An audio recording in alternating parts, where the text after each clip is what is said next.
أعوذ بالله من الشيطان الرجيم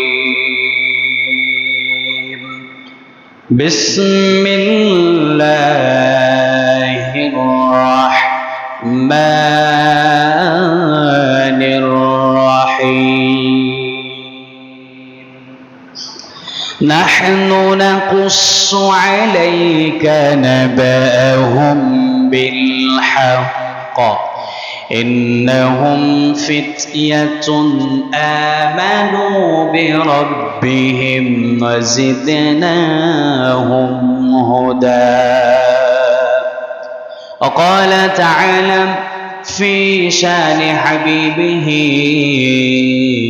إن الله وملائكته يصلون على النبي يا أيها الذين آمنوا صلوا عليه وسلموا تسليما اللهم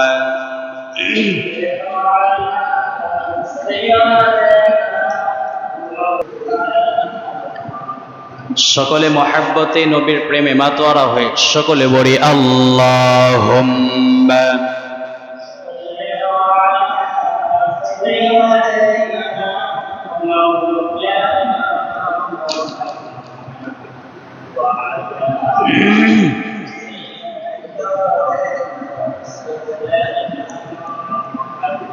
রাসূল আমার ভালোবাসা রসুল আমার আলো আশা রসুল আমার প্রেম বিরহের মূল আলোচনা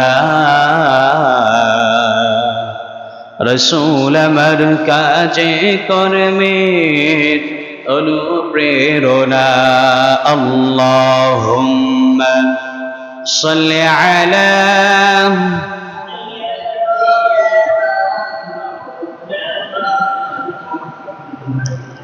وعلى آله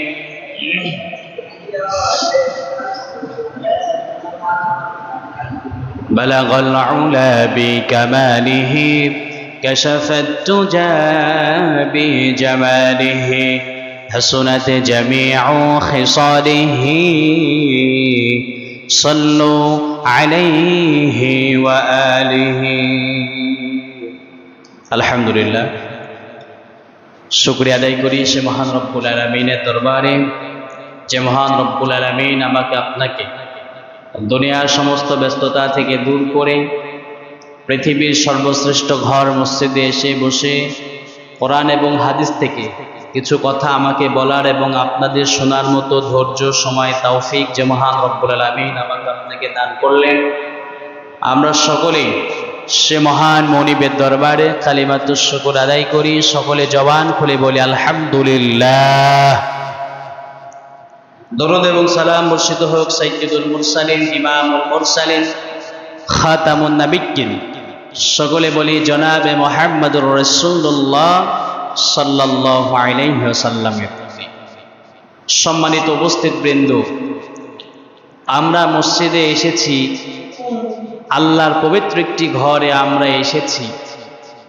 এই মসজিদে আসতে পেরে আমরা খুশি না বেজার আমাদের মসজিদ পর্যন্ত আসার তৌফিক দিলেন কে আল্লাহ রাব্বুল আলামিন যদি চাইতেন আমি আপনি হাজারো চেষ্টা করলেও মসজিদ পর্যন্ত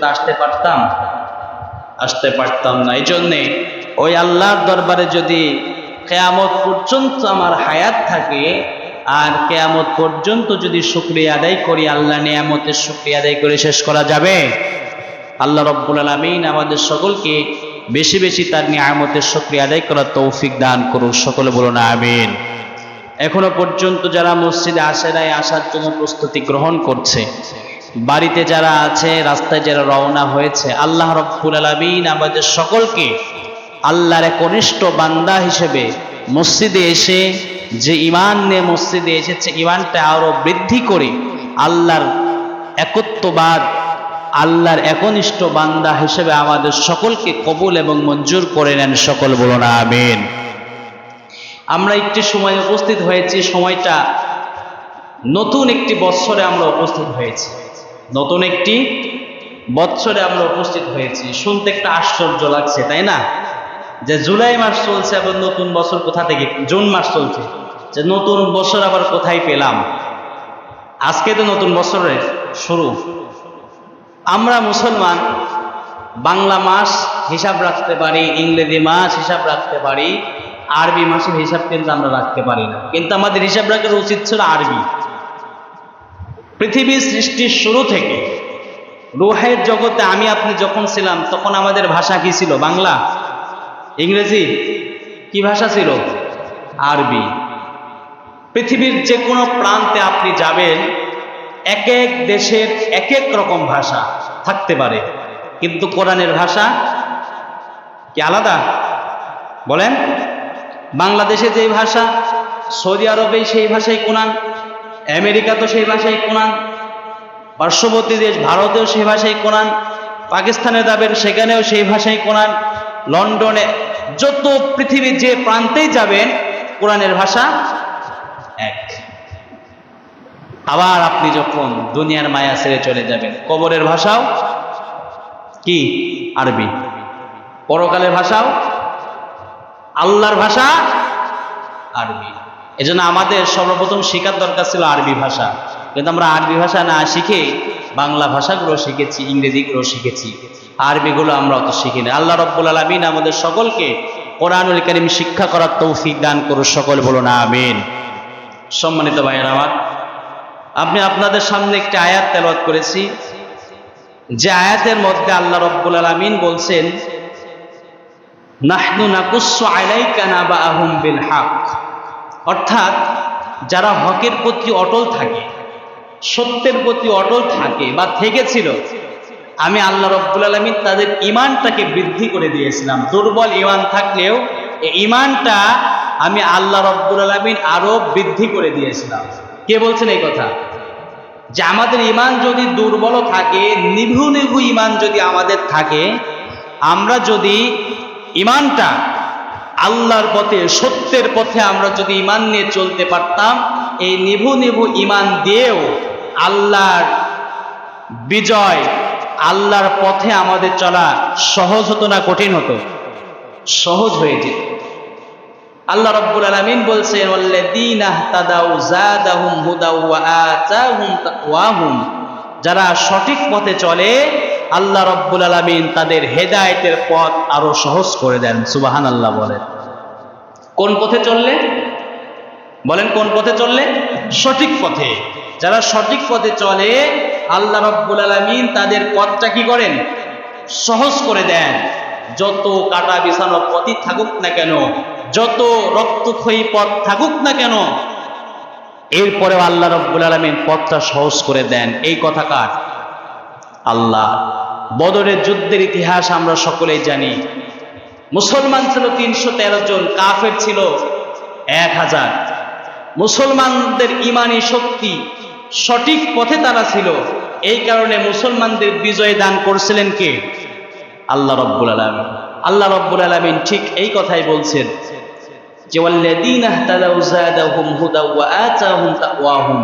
যারা সঠিক পথে থাকে, আমি আল্লাহ রাব্বুল আলামিন তাদের ঈমানটাকে বৃদ্ধি করে দিই। আল্লাহ রাব্বুল আলামিন যেন আমাদের সকলকে সঠিক পথে চলার তৌফিক দান করুক, সকল বলুন আমিন। প্রিয় ভাইয়েরা আমার, আমি এমন একটি সূরা থেকে আপনাদের সামনে তেলাওয়াত করেছি। শুরুতে সূরা সম্পর্কে আমরা তথ্য জেনে নিই। সূরার নাম হচ্ছে সূরা আল কাহাফ। সূরার নাম কি? সবাই বলেন। কাহাফ। কোরআনুল কারীমের 18 নম্বর সূরা। এই সূরার মধ্যে আল্লাহ রাব্বুল আলামিন 110টা আয়াত দিয়েছেন। আমি 13 নম্বর আয়াত আপনাদের সামনে তেলাওয়াত করেছি। আল্লাহ রাব্বুল আলামিন এখানে বলছেন যে, নাহনু নাকুসসু আলাইকা নাবাআহুম বিল হক। এরা কয়েকজন একটা দল ছিল, একটা দল যুবক সন্তানগুলো ছিল। এই যুবকরা সত্যের পথে অটুট ছিল, এই কারণে আমি আল্লাহ রাব্বুল আলামিন তাদের পথটা সহজ করে দিয়েছিলাম। সুবহানাল্লাহ। সূরা কাহাফ অনেক ফজিলতপূর্ণ একটি সূরা। রাসূলুল্লাহ সাল্লাল্লাহু আলাইহি ওয়াসাল্লাম বলছেন, যে ব্যক্তি সূরা আল কাহাফের 10টা আয়াত মুখস্থ করবে এবং প্রতি শুক্রবার ফজরে নামাজের পর সূরা কাহাফ তেলাওয়াত করবে, আল্লাহ রাব্বুল আলামিন ওই বান্দাকে শেষ জামানায় দাজ্জালের ফিতনা থেকে হেফাজত করবেন। সুবহানাল্লাহ। রাসূলুল্লাহ সাল্লাল্লাহু আলাইহি ওয়াসাল্লামের একজন সাহাবী হঠাৎ একদিন সূরা আল কাহাফ তেলাওয়াত করছেন। তেলাওয়াত করতে করতে দেখেন তার ঘরের মধ্যে, বাড়ির মধ্যে কিছু পশু বাঁধা ছিল, পশুগুলা ছটফট করা শুরু করে দিয়েছে। আল্লাহর নবী সাহাবী রাসূল সাল্লাল্লাহু আলাইহি ওয়াসাল্লাম বলে, ইয়া রাসূলুল্লাহ, আমি দেখতে পাচ্ছি পশুগুলো ছটফট করছে এবং এই পশুগুলোর মাথার উপর আল্লাহর পক্ষ থেকে এক খণ্ড মেঘ এসে এই পশুগুলো ছায়া দিচ্ছে। রাসূল সাল্লাল্লাহু আলাইহি ওয়াসাল্লাম বলেন, ও সাহাবী, তোমার তেলাওয়াত তুমি বন্ধ করিও না, তুমি সূরা কাহাফ তেলাওয়াত করছো। আল্লাহ রাব্বুল আলামিন এই সূরা কাহাফের এত ফজিলত দিয়েছেন যে কাহাফ তেলাওয়াত করার কারণে তোমার পশুগুলোর উপরে আল্লাহর পক্ষ থেকে রহমত, কুদরত, সাকিনা নাজিল হওয়া শুরু হয়ে গিয়েছে। এজন্য সূরা কাহাফের দাম আল্লাহর কাছে কম না বেশি? অনেক বেশি। সূরা কাহাফ নাজিল হয়েছে রাসূলুল্লাহ সাল্লাল্লাহু আলাইহি ওয়াসাল্লাম যখন মক্কায় নবুয়ত প্রাপ্ত হলেন। 40 বছর পর্যন্ত নবীর কোনো শত্রু ছিল না। নবুয়ত যখন পেয়ে গেলেন, আল্লাহ রসুল যখন সকল মানুষকে সত্যের পথে ডাকে, রসুল সাল্লাল্লাহু আলাইহি ওয়াসাল্লামকে একদল মানতে পেরেছে, আরেক দল মানতে পারে নাই। এদের মধ্যে থেকে যারা রসুল সাল্লাল্লাহু আলাইহি ওয়াসাল্লামের বিরোধিতা করত, মক্কার কুরাইশ গোত্রের 2 জন ব্যক্তি, যার নাম ইতিহাসের তাফসিরের মধ্যে এসেছে নাজার ইবনে হারিস, উকাবাহ ইবনে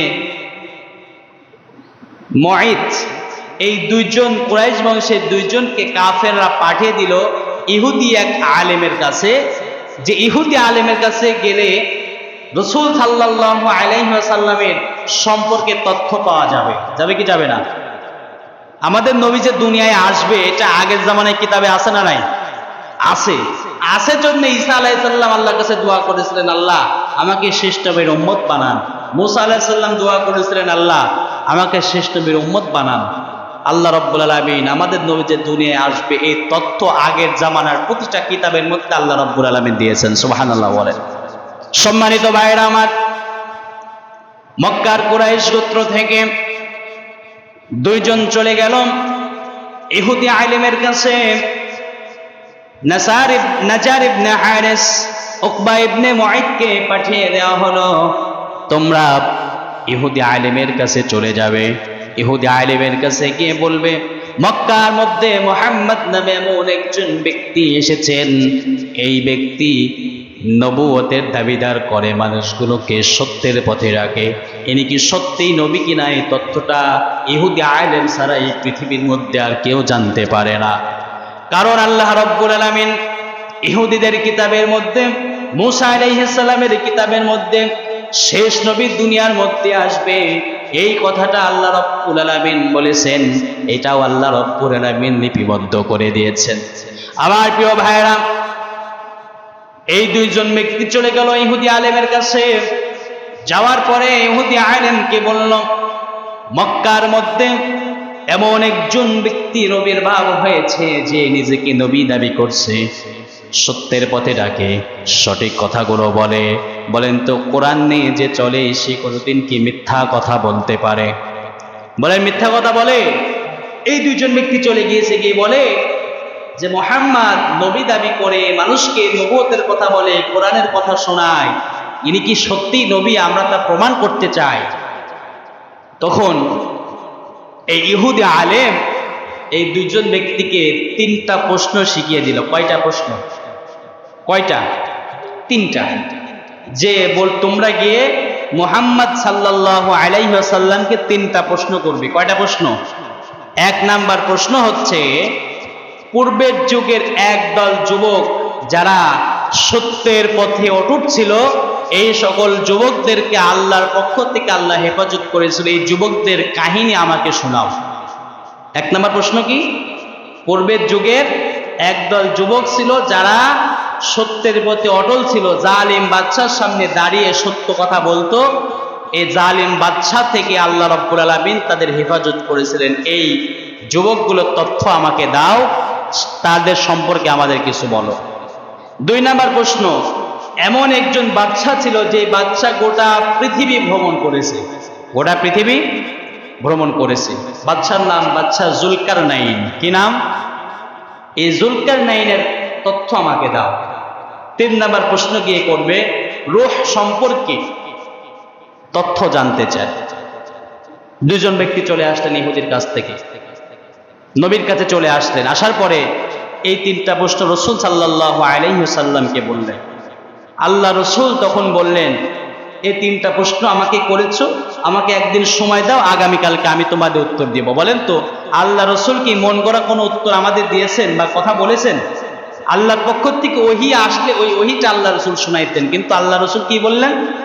যে আমাকে একদিন সময় দাও, আগামীকালকে আসবে, আমি তোমার এই কথার উত্তরটা দেব। পরের দিন এই 2 জন ব্যক্তি আবার আল্লাহ রাসূলের কাছে আসলেন। আল্লাহ রাসূলের কাছে আসার পরে আল্লাহ রাসূল সেদিন উত্তর দিতে পারলেন না। 3য় দিন আবার আসলেন, রাসূল 3য় দিনে উত্তর দিতে পারলেন না। এইভাবে 15 দিন, কতদিন বলেন, কতদিন? 15 দিন এই 2 জন ব্যক্তি ঘোরাফেরা করলো রাসূলের কাছে। 15 দিনের মধ্যে রাসূল কোনো উত্তর দিতে পারেন নাই। আল্লাহ রাসূল হতাশ হয়ে গিয়েছেন। মক্কার মধ্যে ছড়িয়ে গেল মুহাম্মদ মিথ্যা নবুয়তের দাবি করছে, যে একটা তথ্য দিতে পারে না। যদি সে সত্যই নবী হতো তাহলে আসহাবে কাহাফ সম্পর্কে, বাদশা জুলকারনাইন সম্পর্কে, রূহ সম্পর্কে উত্তর আমাদের দিতে পারত। আল্লাহ রাসূল একদিকে মক্কার মানুষদের কথা, অপরদিকে রাসূল উত্তর দিতে পারে নাই। হতাশার মধ্যে রাসূল সাল্লাল্লাহু আলাইহি সাল্লাম পড়ে গেলেন। 15 দিন পর জিবরাইল আলাইহিস সালাম আল্লাহ রাসূলের কাছে ওহী নিয়ে নাজিল হলেন। কতদিন পর? সবাই বলেন কতদিন পর?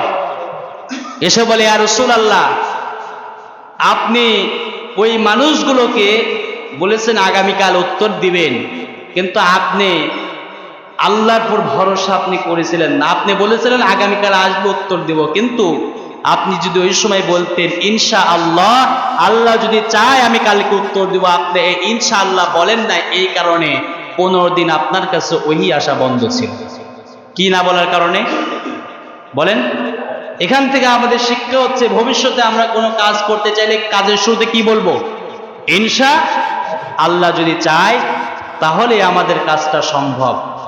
আল্লাহর উপর ভরসা না করলে, রাসূল ইনশাআল্লাহ বলতে ভুলে গিয়েছে, ওহী আসা বন্ধ ছিল কতদিন? 15 দিন ওহী আসে নাই। 15 দিন পর আল্লাহ রাব্বুল আলামিন এইবার সূরা কাহাফ নাজিল করে আসহাবে কাহাফ, বাদশা জুলকারনাইন এবং রূহ সম্পর্কে সমস্ত তথ্যগুলো আল্লাহ রাব্বুল আলামিন তার নবীকে শুনিয়ে দিচ্ছেন। সুবহানাল্লাহ বলেন। আমার প্রিয় মুসলমান ভাইরা, দীর্ঘ 15 দিন পর আল্লাহ রাব্বুল আলামিনের ফেরেশতা জিবরাইল আলাইহিস সালাম রাসূলুল্লাহ সাল্লাল্লাহু আলাইহি ওয়াসাল্লামের কাছে কোরআনুল কারীমের আয়াত নিয়ে নাজিল হলেন। আল্লাহ রাব্বুল আলামিন ডাক দিয়ে বলছেন, নাহনু নাকুসসু আলাইকা নাবাআহুম বিল হক ইন্নাহুম ফিতয়াতুন আমানু বিরাব্বিহিম ওয়াজিদনাহুম হুদা। আল্লাহ সুবহানাহু ওয়া তাআলা বলছেন, ও আমার হাবিব শুনেন, এরা ছিল একদল যুবক, 5 থেকে 7 জনের একটি যুবক ছিল। এরা একটি দল, এরা ছিল। এই যুবকগুলো সত্যের পথে অটুট ছিল। এমন একটি সময় এই ঘটনাটা ঘটেছে। আল্লাহ রাব্বুল আলামিন সমস্ত তথ্যগুলো আল্লাহর নবীকে শুনিয়ে দিচ্ছেন। আল্লাহ রাব্বুল আলামিন তার হাবিবকে বলেন, ইয়া রাসূলুল্লাহ, এমন একটি সময় ঘটনাটি ঘটেছে, যেই যুগের বাদশার নাম ছিল দাকিয়ানুস, জালিম বাদশা। এই বাদশাগুলো বছরের একটি দিন সমস্ত মানুষগুলোকে একত্রিত করে মূর্তি পূজা করত, ঋক দেবীর পূজা করত। মানুষগুলো তার নামে পশু কোরবানি করার কথাগুলো মানুষকে করে শিরিকের মতো বড় বড় কাজ তাদের দিয়ে করাইত। এই কথাগুলো যখন তার সমাজের মধ্যে প্রচলিত হয়ে গেল, বাদশা যখন এই কাজগুলো তার রাষ্ট্রের মধ্যে পরিচালনা করা শুরু করলো, এইখানে এসে একটা দল যুবক ছেলেরা এটা দেখে ভালো লাগে না, এই কাজগুলো ভালো লাগে না, শিরকিয়াত কাজগুলো তাদের ভালো লাগে না। তাদের মনের মধ্যে প্রশ্ন আসে, আসমান যার, জমিন যার, যে জমিনের মধ্যে আলো বাতাস সব কিছু ভোগ করছি এই বাদশার তো নয়, তাহলে এই বাদশার কেন ইবাদত আমরা করব? এইভাবে করে করে একজন একজন করতে করতে দল থেকে, মজলিস থেকে কয়েকজন একটি আলাদা দল হয়ে গেল। কয়েকজন একটি দল হয়ে একটি গাছের নিচে গিয়ে আশ্রয় গ্রহণ করলো। মনের মধ্যে ভয় আতঙ্ক নিয়ে দাঁড়িয়ে পড়ল। গাছের নিচে গিয়ে বসে একটি দল, এই দলের এই যুবকগুলো ওখানে সবাই একত্রিত হয়ে গেল আর প্রশ্ন করা শুরু করলো, ভাই তোমরা আলাদা হয়ে এসেছো কেন? কেউ সত্য কথা বলতে পারে না। এমন একটি সময়, যে সময়টার মধ্যে কেউ যদি সত্য কথা ও একত্ববাদ রব আল্লাহর কথা বলে, ওই ব্যক্তিকে ওই জায়গাতে হত্যা করার বিধান দিয়েছিল বাদশা, জালিম বাদশা। এমন একটি সময়ের মধ্যে চলে এসেছে ওরা। যুবকের একটি দল গাছের নিচে একত্রিত হয়ে বসে আছে। সাহস নিয়ে একজন যুবক বলে, ভাই তুমি এখানে কেন এসেছো? তুমি কেন মেলা থেকে আমাদের মাঝে এসেছো? বলে, আমি এসেছি তাদের ধর্ম ভালো লাগে না। আমার মনের মধ্যে প্রশ্ন জাগে যে কেন আমরা ওই কাজ করব? সৃষ্টি করেছেন আমাদের যিনি, তাদের ইবাদত, তার ইবাদত কেন বাদ দিয়ে ওই বাদশা দাকিয়ে সে ইবাদত আমাদের করতে হয়? এইভাবে করে করে 7 জনের মত এক হয়ে গেল। সব যুবকের মত এক হয়ে গিয়েছে। এবার এই যুবকগুলো চিন্তা করে, হাই এই কথাগুলো যদি বাদশা জানতে পারে আমাদের তো হত্যাই করে ফেলবে। এক এক করে করে এই 5 জন 7 জন একটি যুবকের দল, এই দলের তথ্য বাদশা দাকিয়ানুসের কানে গিয়ে পৌঁছালো। বাদশা দাকিয়ানুসের কানে গিয়ে পৌঁছানোর সঙ্গে সঙ্গে বাদশা তার রাজপ্রাসাদের সামনে এনে ডাক দিয়ে বলো, ও ছেলেরা, তোমরা নাকি আমাকে ভুলে গিয়েছো? তোমরা নাকি আমার এই কাজগুলো তোমাদের পছন্দ হয় না? এই যুবকগুলো বলে, বাদশা আপনি যে কাজগুলো করেন এই কাজগুলো আমাদের পছন্দ হয় না, কারণ আমাদের মনের মধ্যে প্রশ্ন এসেছে, এই জমিন যার, আসমান যার, এই জমিনের মালিক যার, তার ইবাদত ছাড়া আপনার ইবাদত কেন আমরা করব? প্রশ্ন সহজ না কঠিন? জালিম বাদশার সামনে দাঁড়িয়ে যুবকগুলো বলছে, বাদশা আপনার এই কাজগুলো আমাদের পছন্দ হয় না। এই জমিন যার, আসমান যার, এই জমিনে আইন চলবে কার? আপনার কোনো বিধান এই জমিনের মধ্যে চলা যাবে?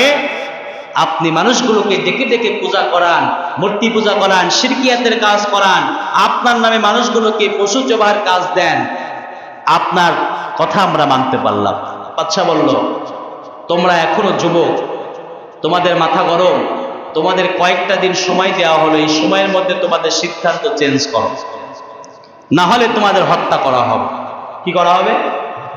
হত্যা। সরাসরি হত্যার অর্ডার হয়ে গেল যে তোমাদের 1 সপ্তাহ সময় দিলাম, এই সময়টা তোমরা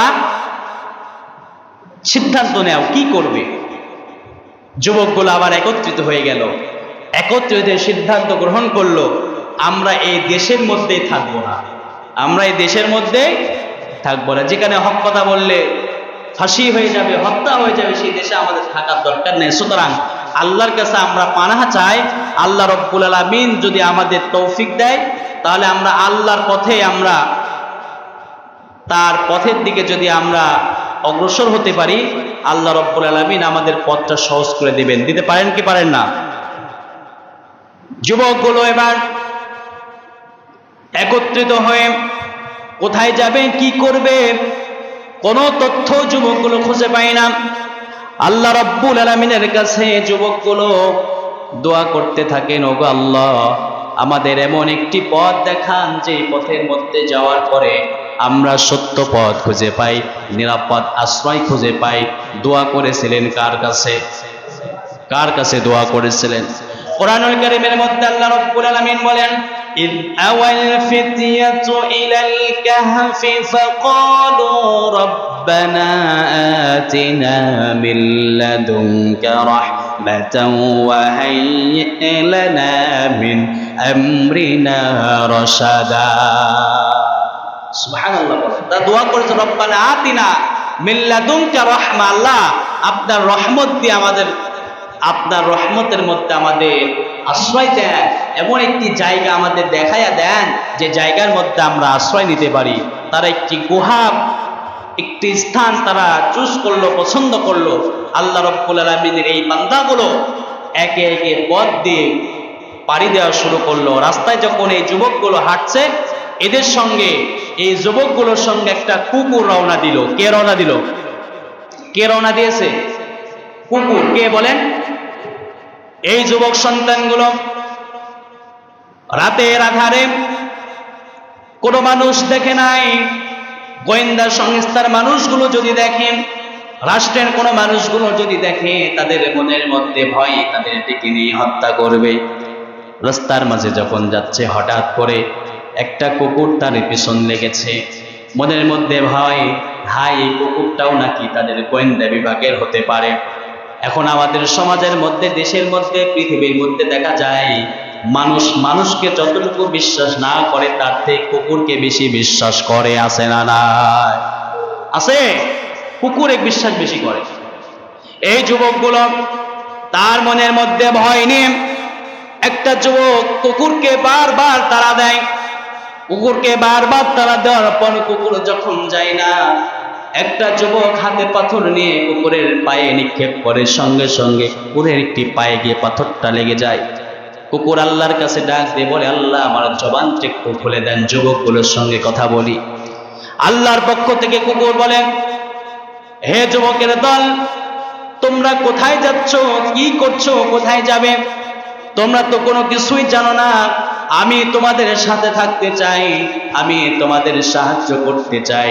ও যুবকের দল, শুনে রাখো, এই জনপদের মধ্যে দীর্ঘ 8টা বছর পর্যন্ত আমি চলাচল করি। প্রতিটা পাহাড়, প্রতিটা অলি গলি, রাস্তা সব আমার চেনা আছে। তোমরা যুবক, তোমরা আল্লাহর ইবাদত করতেছো, তোমরা আল্লাহকে রব হিসেবে মেনে নিয়েছো। তোমরা কোথায় যাবে, কি খাবে কেউ জানে না।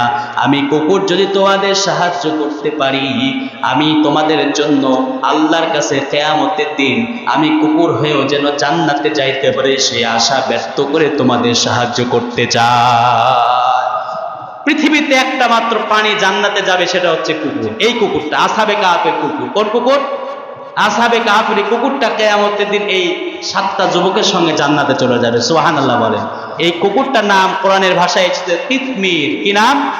তাহলে ভালো মানুষের সঙ্গে যারা থাকবে তাদের দাম বাড়বে না কমবে?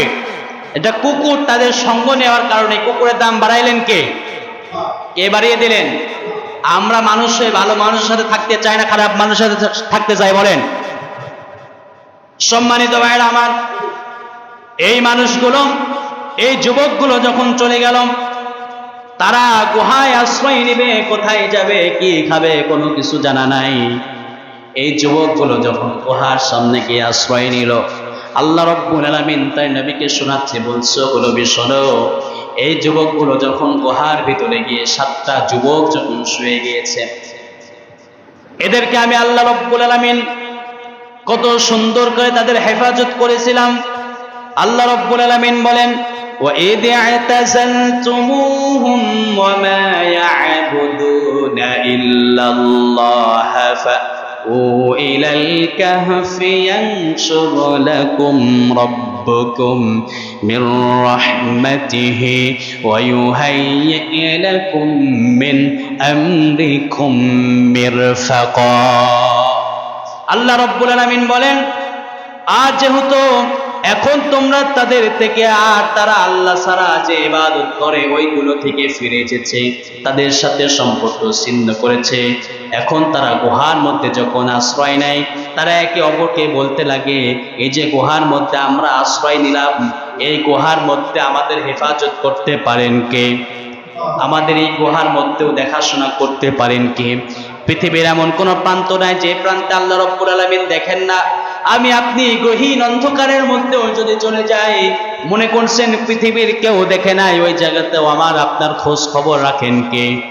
আল্লাহ রাব্বুল আলামিন বলছেন, এই সকল মানুষগুলো যখন গুহার মধ্যে চলে গেল, গুহার মধ্যে যাওয়ার পরে গুহার মধ্যে সকল যুবকগুলো যখন শুয়ে গেল, আমি আল্লাহ রাব্বুল আলামিন এদের এমন একটি ঘুম দিয়ে দিলাম, এরা গুহার মধ্যে যাওয়ার সঙ্গে সঙ্গে ঘুমিয়ে গেল। আল্লাহ রাব্বুল আলামিন বলেন, ফাদারাবনা আলা আযানিহিম ফিল কাহফি সিনিনা আদাদা। সুবহানাল্লাহ বলেন। আল্লাহ বলছেন, আমি যখন এদের গুহার মধ্যে ঘুমন্ত করলাম, কয়েক বছর পর্যন্ত এদের ঘুমের মধ্যে রেখে দিলাম। সুবহানাল্লাহ বলেন। কয়েক বছর বলতে ইতিহাসগণ, তাফসীরগণ, মুফাসসিরগণ বলেন 309 বছর পর্যন্ত এই গুহার মধ্যে যুবকগুলো ঘুমিয়েছিল। কয় বছর? 309 বছর। এবার আল্লাহ বলছে, এই গুহার মধ্যে এরা ঘুমিয়েছিল কিভাবে? 309 বছর ঘুমালো। অবাক কাণ্ড কথা না? 309 বছরকে ঘুমিয়ে থাকতে পারে? পারবেন কেউ? পারবে না। আল্লাহ রাব্বুল আলামিন বলছেন, হাবিব শুনেন কিভাবে এদের আমি হেফাজত করলাম।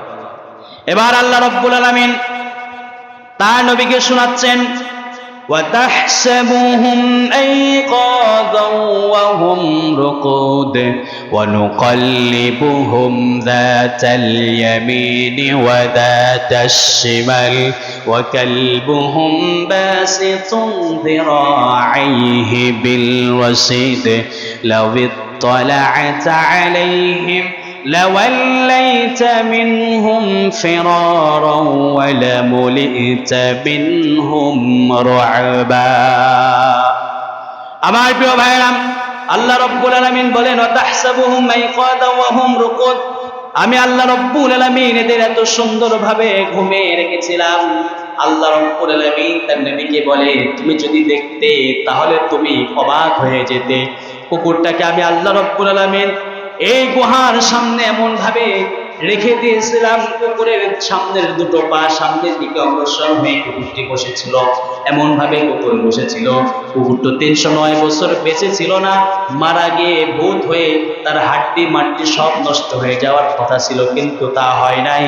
আমি আল্লাহ রাব্বুল আলামিন কুকুরকে গেটের সামনে এমন ভাবে দারওয়ান হিসেবে রেখে দিয়েছিলাম, এমন ভাবে কুকুর তাদের সামনে ছিল, তুমি নবী যদি দেখতে তুমি ভয়ে কম্পিত হয়ে যেতে। আল্লাহ রাব্বুল আলামিন বলেন, তারা যখন ঘুমিয়েছিল একদিক ভাবে তারা ঘুমিয়ে থাকতো, ওই সকল যুবকগুলো ডান কাত হয়ে ঘুমিয়ে থাকতো। আমি আল্লাহ রাব্বুল আলামিন তাদের কাত পরিবর্তন করতাম, বাম কাত হয়ে ঘুমিয়ে থাকতো। আমি আল্লাহ রাব্বুল আলামিন তাদের কাত পরিবর্তন করতাম। আল্লাহ রাব্বুল আলামিন বলেন, ওয়াতারাশ শামসা ইযা তালাআত তাযাওয়ারু আন কাহফিহিম যাতাল ইয়ামিন ওয়া ইযা গরাবাত তাখরিদুহুম যাতাশ শিমাল ওয়া হুম ফি ফাজওয়াতিন মিন। আল্লাহ রাব্বুল আলামিন বলেন, এই যুবকগুলো যখন গুহার মধ্যে শুয়ে গিয়েছে, পূর্ব দিক থেকে যখন সূর্য উদিত হয়, সূর্যের রশ্মি যখন যুবকের চোখে মুখে লাগে, হয়তো ঘুম ভেঙে যাবে, ঘুম নষ্ট হয়ে যাইতে পারে। আমি আল্লাহ রাব্বুল আলামিন এই কারণে তাদের ওই জায়গা থেকে আমি আল্লাহর কুদরতি পাশ পরিবর্তন করায় দিতাম। সুবহানাল্লাহ বলেন। সুবহানাল্লাহ। আবার যখন সূর্য অস্ত যায়, সূর্য ডুবে যেত, আমি আল্লাহর কুদরতি হাতে আমি আল্লাহ রাব্বুল আলামিন তাদের আবার পাশ পরিবর্তন করাইতাম। এইভাবে করাইতে করাইতে আমি আল্লাহ রাব্বুল আলামিন তাদের 309 বছর পর্যন্ত গুহার মধ্যে ঘুম পাড়াইলাম। এবার শুনেন মজার কথা, আল্লাহ রাব্বুল আলামিন এই বান্দাগুলো আল্লাহর কাছে দোয়া করেছিল, আল্লাহ রব্বানা আতিনা মিন লাদুনকা রাহমা। ওগো আল্লাহ, এমন একটি সময়ের মধ্যে আমরা চলে এসেছি, আমাদের সত্যের পথে অটল রাখুন, আমাদের পথটাকে আপনি সহজ করে দেন। এই যুবকগুলো আল্লাহ রাব্বুল আলামিনের কাছে দোয়া করেছিল। আল্লাহ দেখেন তাদের দোয়াটা কত কবুল করেছে। আল্লাহ রাসূল বলেছেন, যারা মাজলুম হয় আল্লাহ রাব্বুল আলামিনের কাছে দোয়া করে, মাজলুম হে তো আল্লাহ রাব্বুল আলামিন কবুল করে নাই। এখন বলেন, ওই যুবকগুলো ওই বাদশার সামনে মাজলুম ছিল কি ছিল না? সবাই বলেন, ছিল কি ছিল না? 309 বছর পর্যন্ত আল্লাহ রাব্বুল আলামিন যখন এই যুবকগুলোকে ঘুম পাড়াইলেন, ঘুম থেকে উঠলেন কয় বছর পর? 309 বছর পর ঘুম থেকে জাগ্রত করলেন। আল্লাহ রাব্বুল আলামিন বলেন, ওয়া কাযালিকা বা'আথনাহুম লিয়াতাসাআলু বাইনাহুম ক্বালা কাইলুম মিনহুম কাম লাবিথতুম ক্বালু লাবিথনা ইয়াওমান আও বা'দা ইয়াওম قالوا ربكم أعلم بما لبثتم فابعثوا أحدكم بورقكم هذه إلى المدينة فلينظر أيها أزكى طعاما فليأتكم برزق منهم وليتلطف ولا يشعرن بكم أحدا সবাই বলেন সুবহানাল্লাহ 309 বছর পরে এদের ঘুম ভাঙলো কয় বছর পর 309 বছর পরে এদের ঘুম ভেঙে গেল ঘুম ভাঙার পরে জাগ্রত হয়ে তারা একে অপরের কাছে প্রশ্ন করে ওয়াকাযালিকা বা'আতনাহুম লিয়াতাসাআলু বাইনাহুম ও ভাই আমি কতদিন ঘুমালাম একজন বলে হয়তো এই মাত্রই ঘুমাইলাম ঘন্টা খানিক হইল ঘুম থেকে ওঠা কি বলে যে মাত্র ঘুমাইলাম হয়তো 1 ঘন্টা হইল ঘুম থেকে ওঠা আরেকজন বলে একদিন হয়তো বা হয়েছে ঘুমানো কিন্তু ঘুমিয়েছে কয়দিন 309 বছর ঘুমিয়ে আছে ঘুম থেকে ওঠার পরে এবার এদের মাঝখান থেকে একজন বলে কিছু মুদ্রা আছে মুদ্রাটা তুমি নিয়ে যাও ইলাল মদিনা শহরের মধ্যে চলে যাও অনেকক্ষণ ঘুমিয়েছিলাম হয়তো একদিনই ধরলাম ক্ষুধা লেগেছে কিছু খাবার আনার জন্য তুমি শহরের মধ্যে চলে যাও শহরের মধ্যে যখন চলে গিয়েছে 309 বছর আগে টাকা আর এখনকার টাকা কি এক না আলাদা বলেন এই যুবকগুলোর মধ্যে একজন তাদের মনের মধ্যে এখনো ভয় যে আমরা ওই জালিমের দেশে এখনো আছি তাদের মনের মধ্যে এখনো কি ভয় আমরা জালিমের দেশে আছি বলে ভাই খুব সাবধানে যাইবা বাচ্চা ডাকে এনে যেন আমাদের দেখতে না পায় বড়দের সৈন্য দলবল যেন আমাদের দেখতে না পায় বলেন এই বাচ্চা ডাকে এনে আছে না নাই তার পরিবার বংশ কিছু আছে নাই তারা তো জানে না ঘুমিয়ে আছে 309 বছর এদের মাঝখান থেকে একজন শহরের মধ্যে চলে গেলেন এই মুদ্রাটা যখন দোকানদারের কাছে দিলেন বলেন আমাদের কিছু খাবার দাও তখন বললেন এই টাকা তুমি কোথায় পেলে ওই কেন দেশের টাকা কোথায় পাবো কি বলে এটা তো আজকের টাকা না আজকের মুদ্রা না এটা আজ থেকে 309 বছর আগের মুদ্রা পরে আল্লাহ রহমতে আল্লাহর কুদরতে সব যুবকগুলোকে একত্রিত করে ফেললেন পরবর্তী যে সময়টা এসেছিল ওই সময় আল্লাহ রাব্বুল আলামিনের কাছে যে দোয়া করেছিল এই যুবকগুলো 309 বছর পরে এই গোটা রোম পারস্যের মধ্যে মুসলিম একটি দেশ হিসেবে এই যুবকগুলো পেয়েছিল সুবহানাল্লাহ বলে তাহলে এখান থেকে আমাদের শিক্ষা নিতে হবে এখান থেকে আমাদের বুঝতে হবে আমরা যদি সত্যের পথে অটুট থাকতে পারি ঘুমের মধ্য দিয়ে আমাদের বিজয় দিতে পারেন কে সবাই বলেন কে সেই ঈমানটা আমাদের তৈরি করতে হবে সেই ঈমানের প্রস্তুতি আমাদের গ্রহণ করতে হবে তারাও যুবক আমরাও যুবক তারাও মানুষ আমরাও মানুষ তারা কোন কাজে তাদের যৌবনটা ব্যয় করেছে আমরা কোন কাজে আমাদের যৌবনটা ব্যয় করতেছি এই চিন্তা ফিকির আমাদের করার দরকার আছে না নাই যুবক ভাইরা কি বলেন এই চিন্তা আমাদের করার দরকার আছে না নাই আমরা যুবক হয়েছি যৌবনের তাড়নায় বলে অশ্লীলতার মধ্যে আমরা ডুবে গিয়েছি এমন একটি জামানার মধ্যে আমরা চলে এসেছি আমরা তো আল্লাহকে মানতে পারছি না আমরা তো আল্লাহর ইবাদত করতে পারছি না আমরা নামাজ তো আমরা আদায় করতে পারছি না এরপরেও ফিতনা ফাসাদের মধ্যে আমরা জর্জরিত হয়ে গেছি আল্লাহ রাব্বুল আলামিন যেন আমাদের সকলকে প্রতিটা যুবককে খালিদ বিন ওয়ালিদ রাদিয়াল্লাহু তাআলা আনহুর মতো সেই আসহাবে কাহাফের যুবকদের মতো আমাদের কবুল এবং মঞ্জুর করে সকল বলুন আমিন আমাদের ঈমানটা আল্লাহ রাব্বুল আলামিন মজবুত করে তার পথে অটুট থাকার তৌফিক দান করুন সকল বলুন আমিন।